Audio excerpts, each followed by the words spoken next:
സ്ത്രീകൾക്ക് സൗജന്യ യാത്ര വ്യാപിപ്പിക്കാൻ പുതിയ വഴി. സ്വകാര്യ ബസ്സുകൾ KSRTCയുടെ കുടക്കീഴിലേക്ക്.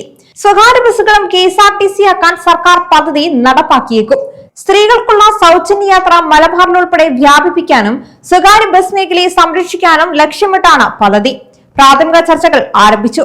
ഉത്തർപ്രദേശ്, കർണാടക, തെലങ്കാന സംസ്ഥാനങ്ങളിൽ വിജയിച്ച പദ്ധതിയാണിത്. ഈ പദ്ധതിയിൽ സർക്കാരിന്റെ ട്രാൻസ്പോർട്ട് കോർപ്പറേഷനാണ് മുഴുവൻ ബസ് സർവീസിന്റെയും ചുമതല.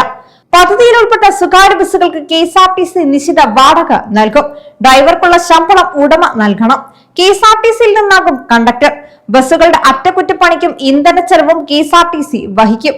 പദ്ധതി നടപ്പായാൽ ഗ്രാമീണ റൂട്ടുകളിലടക്കം കൂടുതൽ ബസ്സുകളും ഓടിക്കാം.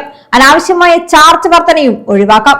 ചെലവ് കൂടുന്നു എന്നാണ് സ്വകാര്യ ബസ്സുകളുടെ പ്രധാന പരാതി.